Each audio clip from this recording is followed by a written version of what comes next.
नाम महाराणा प्रताप। जन्म 9 मई 1540 कुंभलगढ़ दुर्ग। पिता राणा उदय सिंह। माता महारानी जयवंता कंवर। घोड़ा चेतक। महाराणा प्रताप सिंह मेवाड़ में सिसोदिया राजवंश के राजा थे। उनका नाम इतिहास में वीरता और दृढ़ प्रण के लिए अमर है। उन्होंने कई सालों तक मुगल सम्राट अकबर के साथ संघर्ष किया। महाराणा प्रताप सिंह ने मुगलों को कई बार युद्ध में भी हराया। उनका जन्म राजस्थान के कुंभलगढ़ में महाराणा उदय सिंह एवं माता रानी जीवत कंवर के घर हुआ था। 1576 के हल्दी घाटी युद्ध में 20,000 राजपूतों को साथ लेकर राणा प्रताप ने मुगल सरदार राजा मानसिंह की 80,000 की सेना का सामना किया।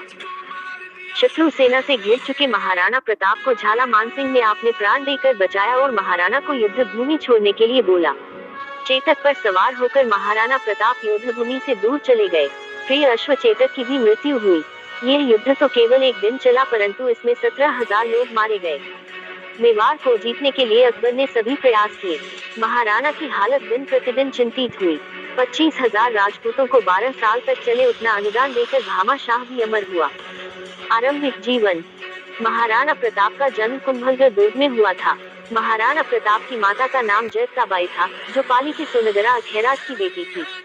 महाराणा प्रताप को बचपन में कीका के नाम से पुकारा जाता था। महाराणा प्रताप का राज्याभिषेक गोलकुंडा में हुआ। बचपन से ही महाराणा प्रताप साहसी, वीर, स्वाभिमानी एवं स्वतंत्रता प्रिय थे। सन 1572 में मेवाड़ के सिंहासन पर बैठते ही उन्हें अभूतपूर्व संकटों का सामना करना पड़ा, मगर धैर्य और साहस के साथ उन्होंने हर विपत्ति का सामना किया। मुगलों की विराट सेना से हल्दी घाटी में उनका भारी युद्ध हुआ। वहां उन्होंने जो पराक्रम दिखाया वह भारतीय इतिहास में अद्वितीय है। उन्होंने अपने पूर्वजों की मान मर्यादा की रक्षा की और प्रण किया कि जब तक अपने राज्य को मुक्त नहीं करवा लेंगे, तब तक राज्य सुख का उपभोग नहीं करेंगे। तब से वह भूमि पर सोने लगे। वह अरावली के जंगलों में कष्ट सहते हुए भटकते रहे, परंतु उन्होंने मुगल सम्राट की अधीनता स्वीकार नहीं की। उन्होंने अपनी मातृभूमि की रक्षा के लिए अपना जीवन अर्पण कर दिया।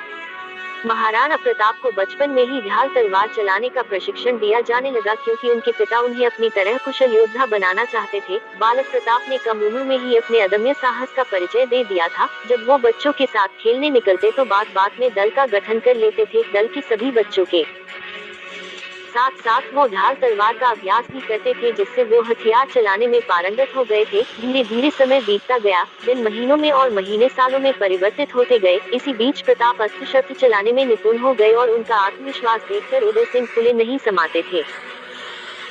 महाराणा प्रताप ने अपने पिता की अंतिम इच्छा के अनुसार उसके सौतेले भाई जगमाल को राजा बनाने का निश्चय किया, लेकिन मेवाड़ के विश्वासपात्र चंद्रावत राजपूतों ने जगमाल के सिंहासन पर बैठने को विनाशकारी मानते हुए जगमाल को राजगद्दी छोड़ने को बाध्य किया। जगमाल सिंहासन को छोड़ने का इच्छुक नहीं था, लेकिन उसने बदला लेने के लिए अजमेर जाकर अकबर की सेना में शामिल हो गया और उसके बदले उसको जहाजपुर की जागीर मिल गई।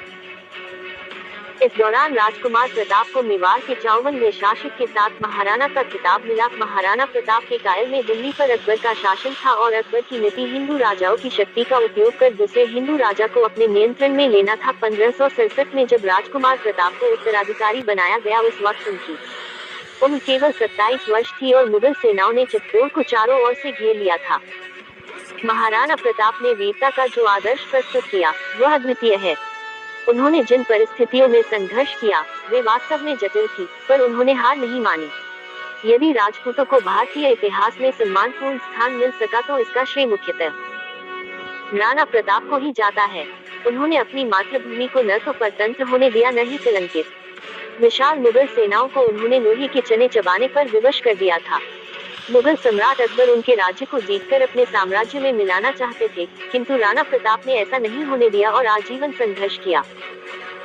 महारानी जयवंता के अलावा राणा उदय सिंह की और भी पत्नियां थी, जिनमें रानी धीरबाई उदय सिंह की प्रिय पत्नी थी। रानी धीरबाई की मंशा थी कि उनका पुत्र जगमाल राणा उदय सिंह का उत्तराधिकारी बने। इसके अलावा राणा उदय सिंह के 2 पुत्र शक्ति सिंह, इनमें भी राणा उदय सिंह के बाद राजगद्दी संभालने की मंशा थी, लेकिन प्रजा और राणा जी दोनों ही प्रताप को ही उत्तराधिकारी के तौर पर मानते थे।